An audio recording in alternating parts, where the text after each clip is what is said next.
Guys, T-Fit here with Fit Bully TV. We are again bringing you something special live from the backyard. And this specifically is, you want to keep your dog safe from bite training.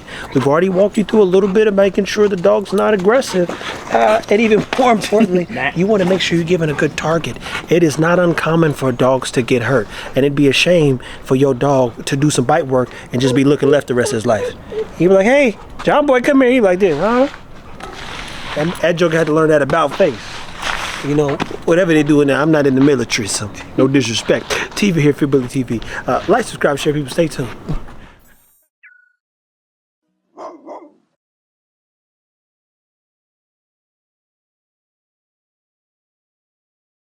gonna put Stan. I'm not Stan. I was gonna say Stan on the leash. Look, hey, come here, Stan. Come here, Stan. We got Tranisha over here. He's not doing too much. I'm about to say he's not doing too much singing, but he's singing now. He's singing now. Couple things. Stan, what's the worst injury you've ever seen in a dog-related sport? Actually, I've been lucky and I haven't seen really any injuries. Hey, there was one. Back in the day, we were doing a jump where the dog had to jump over like a 6-foot water thing, and the dog jumped 8 foot. So it didn't hit the water, it ended up landing on the ground. But it was actually one of the coolest things because the dog, you could tell, was visibly hurt. But it finished the bite, she bit, she's fighting. The guy whistles, the dog runs back to her, limping on that third leg. It was amazing to see, but it was sucked that the dog had got hurt. But it was just the dog did more than we thought she was gonna do. Hold this right here. Now, here's the thing. One of the first target areas that we teach, and again, Stan, as always, he's gonna correct me if I'm wrong, but objectively, if you were falling, and I did this on social media, you would begin to reach for the ground. If somebody, in boxing and fighting, they tell you to keep your hands up, right? Keep your hands up.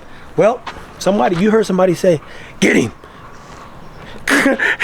And you knew a dog was coming after you, the first thing you would normally do is protect your pretty face. You say, I don't want nobody messing up my skin and I don't want no scars. So we start with targeting forearm and elbow. It's a good spot. And what's this, the back of the arm technically? Was it the tricep, right? Yeah, tricep. It's a big suit, so you never really get, it's never like, oh, there's the back of my arm. It's never the case. But the dog might get in the back and get after a little bit. But first thing is targeting that. Second thing we want to make sure you guys be mindful of is absorbing the hit. Talking about that. All right, so if you ever played sports, you just want to reverse pivot when the dog's coming. You do not want the dog to be hitting a brick wall. He's clocked him at 37 miles an hour, and if he hits me at 37 miles an hour and I don't absorb or catch it, he's going to hurt himself. And more importantly, he might hurt me. So it's about keeping everybody safe. So when the dog's coming, he's going to be in the air, we're going to absorb, we're going to put the dog down, and then we're going to start working. So we're going to do a sin just so you can see, people. Ready? So you want it to be very, oh shit. You want it to be fluent. So he hit and it's absorbing and it's like, woo. Yeah. Oh, let's show him what not to do. Out. So this is what you do not want to do. We're gonna do it from a short distance. Okay. So you don't want to come, and when the dog's coming, did you see the impact on that? And that's only from one step. Imagine if that dog's coming full speed and you hit him, boom. Like I said, he's big enough to break my arm, break my shoulder. His own neck too. And if ever you've had neck problems, CV4, CV5 is a real thing. So slowly but surely, we're doing what? Now we're simulating somebody coming in and trying to get the dog off of. But most importantly, people, safety's key here. And believe it or not, even with, go ahead and, kick him a little bit.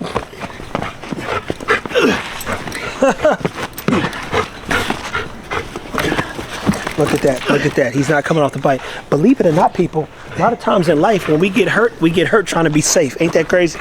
The safer you get, the harder you fall in some cases, and even worse, if it is real bad, you turn around, break a leg, break an arm, all because you go, imagine like trying to jump off a cliff, but you're like, oh no, but you slip, and then your head hits the back of a cliff, next thing you know, you're in the water dead. That's not funny. I don't know why I'm laughing, but it is kind of funny. Out! Hey, I was about to say, out the dog. Out, boy! Let's go. And that's a good thing. When you are trying to be safe and you're not doing things right, that's usually when you get hurt. Think about athletes. Most athletes get hurt on fluke things. Kevin Durant, going up for a layup in warm-ups, rolls his ankle, is out for the game. So we want to make sure we're doing everything to be safe, but again, you got to let these dogs be dogs. And number one rule is a decoy, just don't follow on the dog. There you go, people. So So again, as I said before, 3 things that we like to make sure we focus on. For one, we need real-time simulations. That's why people go and they do practice, right? You want to practice, in some cases, hopefully not losing. And 2, you want to make sure the dog is safe. It's a real thing when you get injured doing anything in life. And even in working out, I tell people the top 2 places people get injured is taking the weight off and putting it back. Where are the craziest videos in fitness? Somebody coming off a rep and it's slipping, boom. Or putting it back on the rack, boom, hit him in the neck. That's a real thing. Or doing like this, racking it, and the rack go and they fold them with 3 plates on each side. Safety's key. So we're simulating what a person would do if the dog was getting kicked. Imagine your dog not knowing how to take a kick. It kick potentially and really damage the dog's ribs. And some of those dogs, I've seen them, when they get on you, they like curl up almost. So they get in and they keep pushing in. They keep pushing in and getting a good bite. So somebody like me, 6 foot, I'm trying to kick a dog, but he here. I can't do nothing. And I tell you this right now, you can try your best to punch a dog, but that skull is hard. You'll break your hand on one of these dogs and you be like this, and you can't even get no good leverage. And then you can't throw no bowls neither, not somebody my size. And what we're also doing is teaching him that the stick hits, they go harder. So you've ever been wrestling with somebody for 30 seconds, you get tired. So you wrestle with that dog for 30 seconds, you get tired, you hit them one more time, they go harder. Yeah. So you're not gonna be thinking about fighting that dog. You're gonna be thinking about, get this dog off of me. Please and thank you. Get this, save me. Help me now. Help me now. All right, man. I'm good. So safety is probably one of the most important things in life in general. And in this case, for my dogs, we want them to be healthy, we want them to be happy, and we want them to have fun, most importantly. So Stan, thank you a lot again. If you're doing bite work, you got somebody, these are things that even if you're looking for a person, you want to see the absorption of certain hits. You want to see the dog try the human do their best to keep the dog safe. And you want someone who's not trying to overdo it. And we've got some confidence episodes that we're going to put together over a course of time so that you know how to even assess and assert what to look for in both a dog trainer, a protective work specialist per se, and even more importantly, what to look for to make sure your dog's always safe. TV here, Fit Bully TV people. Thanks for watching.